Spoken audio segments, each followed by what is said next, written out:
Welcome to the IT Career Energizer podcast. For anyone who wants to build and grow a career in IT, develop and improve your strengths and skills, be inspired and motivated by the successes of others, manage your career progression, and achieve your IT career goals. And now, your host, Phil Burgess. Welcome to episode 285 of the IT Career Energizer podcast. My guest on today's show is an experienced, hands-on software architect involved in the architecture, design and implementation of microservices architectures and other distributed systems in a variety of technologies. He's been in the software industry since 1983 and is the author of numerous technical books and videos. He has also spoken at hundreds of conferences and user groups around the world on a variety of enterprise-related technical topics. So it's my pleasure to welcome to the podcast, Mark Richards. Excellent. Thank you so much, Phil. And thank you so much for having me on the IT Career Podcast. This is I'm excited to talk to you about a lot of this stuff. Great. So it's great to have you on the show. Yeah. What I wanted to do is possibly ask you specifically about the role of the software architect and maybe just explain to the audience how that fits into the overall development lifecycle. Yeah, sure. That's a great place to start, providing the fact that I have been in the IT industry, Phil, for 36 years, 26 of those as a software architect. And it's quite amazing to try to define and explain what you do for a living. Yes. I like to really try to define the role of a software architect really through the corresponding expectations. My joke that I usually say is on want ads, my favorite want ad I've ever seen, Phil, for a software architect was wanted enterprise architect, must know JavaScript. And that one, Phil, I will never, ever forget because it really defined for me the confusion in the industry about what, in fact, a software architect does. But some of the core expectations really is to really make architecture decisions and form those decisions to help guide the technology decisions through the team. That really is the first kind of thing an architect does. But there's all sorts of other things. It's like, for example, continually analyzing the architecture and recommending solutions for improvement. Because generally, Phil, in most organizations, no one else is doing that. And this is really about maintaining that architecture vitality. It's one of the expectations and roles of an architect to do. It's also about ensuring compliance with the architecture and those corresponding decisions that we make as an architect. But then it kind of branches out a little bit from that. It's also kind of the role of a software architect, curiously enough, to understand really the political climate of the enterprise and navigate politics. That one I'll probably be talking about a little bit during our podcast. But also, really to lead and guide teams, really possessing that exceptional interpersonal skills of teamwork and facilitation and negotiation to really lead teams. It's quite a daunting role when you start taking all those aspects into account. Yeah, indeed. So one thing I wanted to ask you in particular, so I often see, as you mentioned, job adverts, but there's often a distinction made between a systems architect and an enterprise architect. Mm-hmm. So is that something you come across, or do you feel they are very, very related, or are they more sort of distinct? No, in my experience, Phil, they are actually rather distinct. Usually now there's a lot of titles, and that's why I tend to go more focused on the expectations of an architect. But when we look at the titles, it starts to vary quite a bit. Back in the day, I'll say, we had kind of three really distinct titles, and that was an application architect, integration architect, and enterprise architect. And those were really the three primary tiers. And the roles with those really matched well in the old days, somewhat in the current days. But really, an application architect is responsible for a particular system or application and works very closely with the development team or teams for that system. Whereas an enterprise architect, Phil, is really more concerned about how the various systems within a particular department, division, or even the entire company, depending on the size, interact and work together to produce business capabilities. And so that kind of architect's more concerned about the capabilities of each system and how they interact and exchange information and data, as opposed to the inner workings of those applications and what the corresponding architectures are of those. Absolutely. I've got a feeling we could talk about this for rather a long time. So, Oh, a whole podcast worth, yes. indeed, exactly. So maybe something we have to revisit in the future. Indeed. Okay, what we'll do, we'll move into the main core, Mhm. the podcast. So, Mark, can you share with us a career tip, one that the audience may not be aware of and perhaps should be? Oh, yes, I would love to. As a matter of fact, I'm going to share probably my top career tip out of, again, all of my experience. And as a matter of fact, I'm going to convey that career tip to you by really describing to you at the same time a story of one of my worst career moments. It's interesting, Phil, that a lot of career tips that a lot of folks like myself tend to give people advice on really did come from lessons learned. And this is really my first one.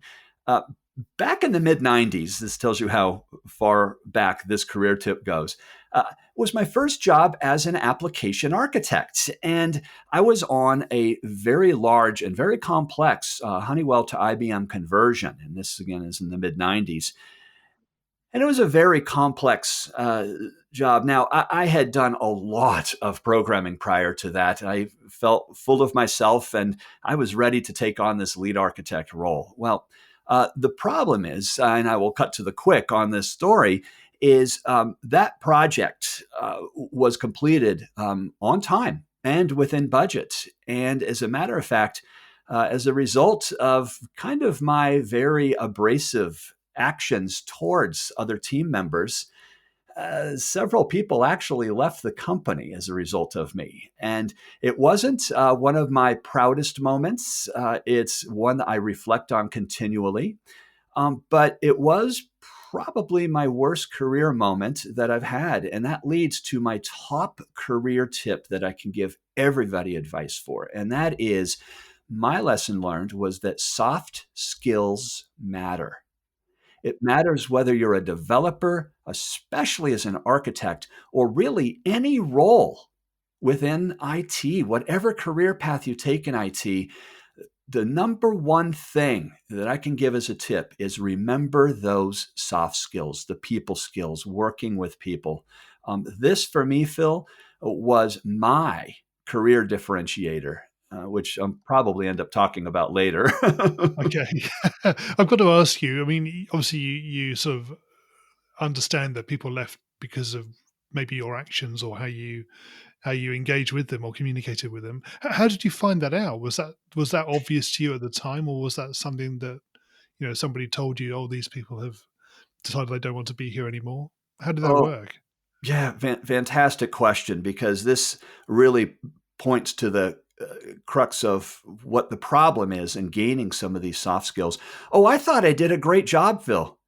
I really thought that I really did a great job as that first application architect, leading teams and all this kind of stuff.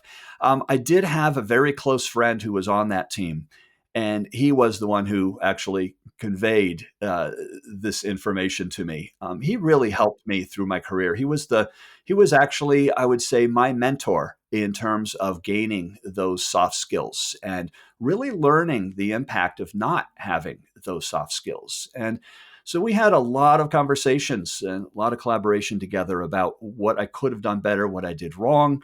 Some things I did right, but very few. Technically, I was a genius. However, that was one thing that's followed me since the mid '90s in my career, was that one single most important tip. Yeah. Yes. Okay. So the next question is about your worst IT career moment. Do we think we've covered that, or do you have another story maybe? Yeah, Phil, I've had a lot of technical ones that have related to lessons learned in testing, but those all pale in comparison to that time when I found out what the impact of my actions on that project were, kind of really uh, everything else I can mention really pales in comparison to that. Yeah. Understood. Okay. So, Mark, so moving on maybe onto something a bit brighter, maybe you can tell us about your career highlight. Yeah. So, um, I when reflecting back of kind of my greatest achievements, or when I think about all the stuff I've done in 36 years, right away, Phil, so many immediate things come to mind in terms of overcoming certain technology challenges or problem solving.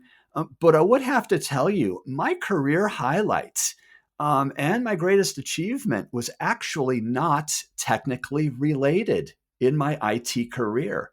I still code as an architect, and that's the kind of the title hands-on software architect really infers the fact that yes, I am an architect. I have been for 26 years, and I still write code. But it's kind of interesting, and I bet a lot of people listening are fairly surprised that wait a minute, your greatest achievement wasn't technical, and I would definitively say no. Um, about 10 years ago, I went as an independent consultant, and I was going to take 3 months off of my career to be able to just really think about what I wanted to do. And that last week that I was working, I received an email from a company who wanted me to work on a very short 3-month conversion project. And it was like, hey, that's not a bad way to start my independent career. It's very scary in an IT career perspective to what's called, quote, go independent. I've always, prior to that, about 10 years ago, again, I made that split, was always a consultant, but hired by consulting firms. And so I did draw a salary, although rarely was I what is called being on the bench. So coming back to my story, so I said this would be great because that 3-month sabbatical I wanted to take would end up for the summer.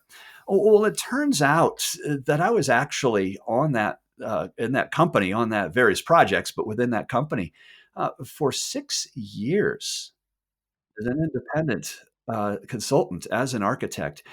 And a part of that was coming back to my first tip, the soft skills. But what actually was my highlight in that, Phil, was the fact of being able to build a development team and really, as the IT architect, really manage that project and that team. And we had such a close knit team. We worked together so well. That is essentially what the highlight, if I reflect back, was being with these people. That development team, we could do no wrong. It just was such a well-oiled machine. We did everything together: the technical relationships, the non-technical relationships. That feeling of being so close and part of a team was truly the highlight of my career. I had so many opportunities during those 6 years, Phil, to probably double to maybe even triple my salary. And I said, no, thank you. I'm happy where I'm at. And I reflect back on those 6 years as probably the most rewarding and perhaps the best experience I had in those 26 years or 36 years of my career, actually. That's um, great to hear. I have to ask though, obviously that had a finite life, presumably. There must have been a point at the 6 years, presumably, where it came to an end. mm, Indeed, indeed. And as a matter of fact, part of that was driven off of my desire, really, Phil, and that was to start branching more into some more training, more conference speaking, more writing books and Yeah. such. And so, yeah, the projects that we were working on, most of them microservices related, were starting to wane as well and going into maintenance modes. And so, it was kind of a slow progression towards really trimming down those teams. And so it was a very good but very appropriate time for kind of an exit on that. Right. So a real combination of factors meant it came to its natural conclusion. Indeed, indeed. It was a natural conclusion. That's a great way Yeah. to put it, Phil. It was a very natural conclusion. Okay. Mark, can you maybe tell us what excites you about the future of the industry and careers in IT? Oh, yeah, that's so boy, I'm very excited and I'm very frustrated because, while I won't give out my age, a lot of you can probably infer it from being in the industry for over 36 years. However, one thing that really excites me about the current and the future of IT, and especially the careers within IT, is really the advancement in the tools, the platforms, and the frameworks that allow us as IT professionals to really focus more on problem solving, particularly in the advances with machine learning and AI. And that's really where I get excited about the future, really, of a career in IT. As a matter of fact, if I had to start my career over, this is exactly what I would sink my teeth into. I get very excited about machine learning, artificial intelligence. But Phil, it's interesting, not in the aspect of robotics. I love the aspect of machine learning and AI as applied to business applications. The thing that I get most excited about what I see as the future of a lot of IT is really leveraging a lot of the things we're learning about machine learning, AI, and apply those to create really these self-configuring systems, things I've already actually worked on a little bit. Um, the ability for software, whether it be product-based or in-house, to be able to learn about its environment, learn about changes in that environment, and adopt itself and self-configure itself to those environments. This is fascinating stuff to me, and this gets me excited about the future. It's really leveraging these new tools, being able to solve particular problems without having to be so much in the nuts and bolts of the assembly of these things. Yes. So I think you're almost coming on to my follow-up question, actually. So, in terms of how that will affect individuals who are working in the industry, presumably that's going to change the way we work and what we do. Mhm. Oh, I believe so. I think again, when I think and reflect back on my career, of course, I started programming when I was very young with a Timex Sinclair. As a matter of fact, I've always loved programming. Um, and when I reflect back on I started really with assembly language when it really started in programming in earnest. And I think about how much we had to pay attention to as developers, as programmers. And while that was exciting, the problem was we got buried in the weeds of the technology aspects of what we were doing. And we really didn't see the problems we were trying to solve. That creative piece of IT tends to be overshadowed sometimes when we have to deal with the mundane technology aspects of the zeros and ones. Although that's still necessary, and especially in a lot of applications necessary, um, this is where I see kind of the future careers going. It's more towards leveraging all these great tools and platforms that help abstract us from those nuts and bolts. Yes. This Yeah, makes it I think you're exciting. right. It is, absolutely. Okay, we're going to go into the reveal round now. We're going to find out a little bit more about you and the way you think. Are you ready for this? Yeah, let's go. So, what first attracted you to a career in IT? Oh, well, I've been I have been interested in overall science ever since I was a little kid. As a matter of fact, I even caught my parents' garage on fire playing around with chemistry, and that was not that was really bad. But my dad was into science as well. He made his own telescope, ground his own mirrors, and we would sit there for hours watching the planets and the moon. And so, not surprisingly, I ended up becoming an astronomer, launched my career. But what really got me attracted to IT was really just the love of programming. irrespective of all the science stuff I really liked. I've always dabbled with computers. I actually started, Phil, studies in college as a marine biologist. That's and after 2 years, I just got a little disillusioned with all the hardcore science of biology. And that's actually when I switched to thinking about a career in IT as opposed to it being a really cool hobby of just writing games and stuff. And so it really was during my college time that I really did switch over to computers. And even as an astronomer, while I was an observational astronomer, I still worked with computers to automate that observatory, and so that's what really got me at first attracted to IT. What is the best career advice you've ever received? Oh boy, is that an easy question to answer, Phil? That I don't Good. ever have to think about. I love it when there's no pauses of why I don't know. No, this one's Yeah. easy. The best career advice I have ever received was, quote, "Don't follow the money. The money will come."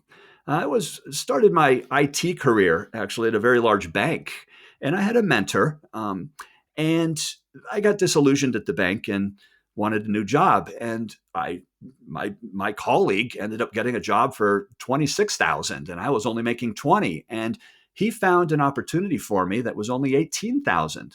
Can you imagine? That's all I made back then. And Yeah. I said, "Yeah, but wait a minute, Charlie's making 26,000. You're saying take this?" And he said, "Mark," he said, "this is a good opportunity. Take it. Don't follow the money." And I trusted him.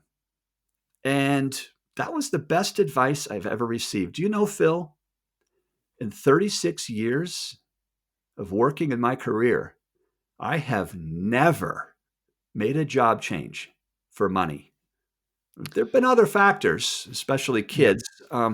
However, I've never changed a job solely to get a higher pay, and that was the best advice I could ever relate to anybody else as well. Okay, this might be a little bit more tricky. What is the worst career advice you've ever received? Hmm. Now there's a little bit of a pause.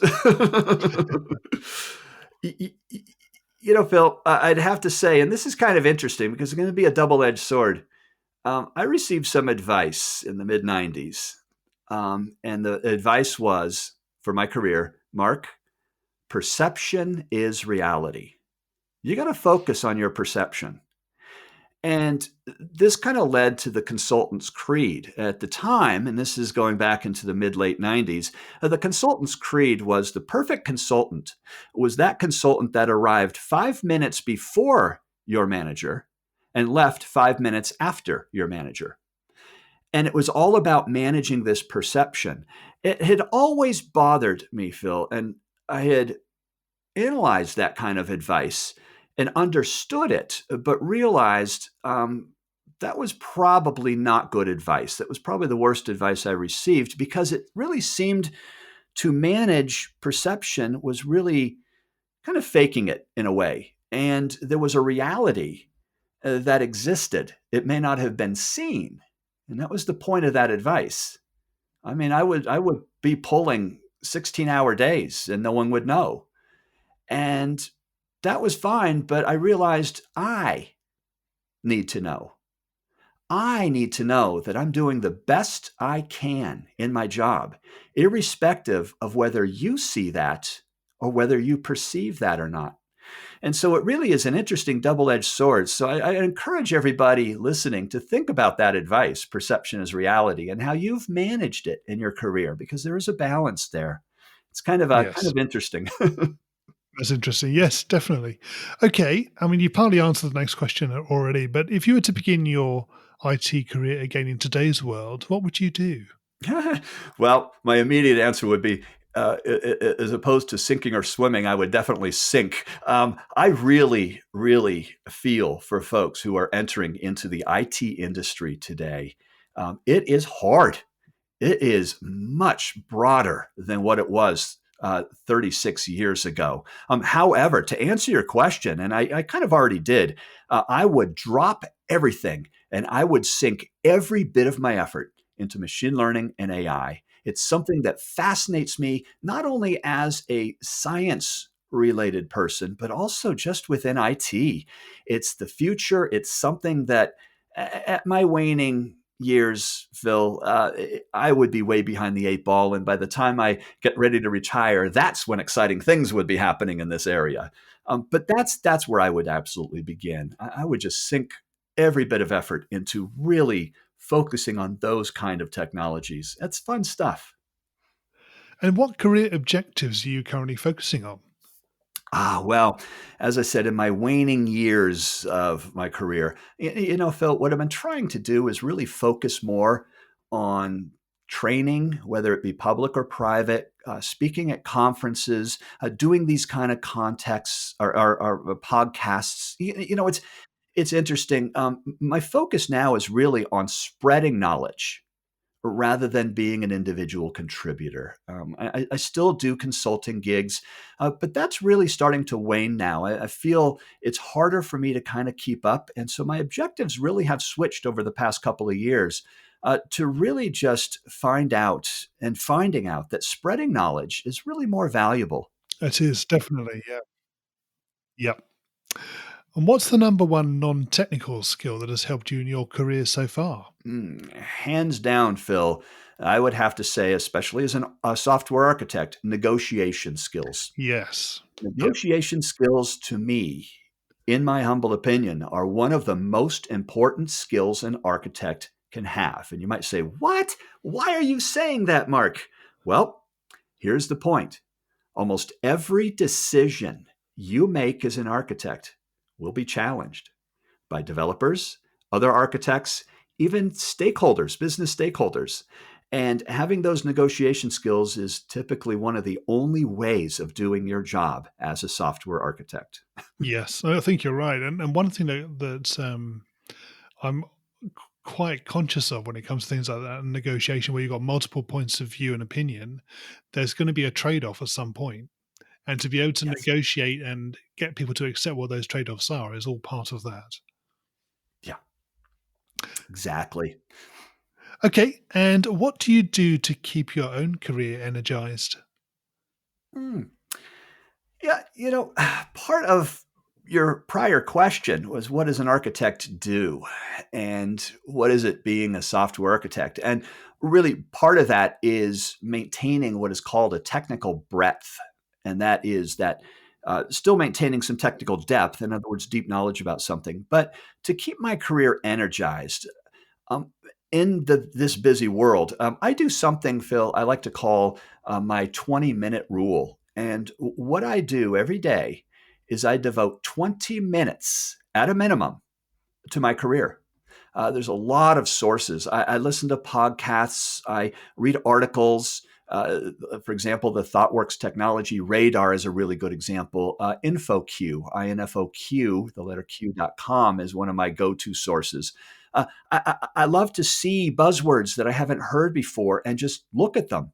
And so the 20-minute rule I do very first thing in the morning, as a matter of fact, right after getting that blessed cup of coffee or tea, before checking email, because once you check email, your day is over, Yes.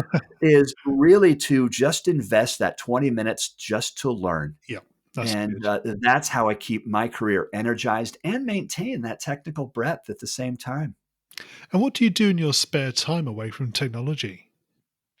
Wow. Well, three things kind of come to mind. I love reading, particularly fiction reading. Science fiction, science fantasy is mostly my genre, but I've been branching out into a lot of other ones. As a matter of fact, if anybody's curious about what I'm reading or books I've read, I have actually a reading list of books as well as ratings. I do star ratings on those, my own kind of reviews of those in the About Me section Ah, of my website.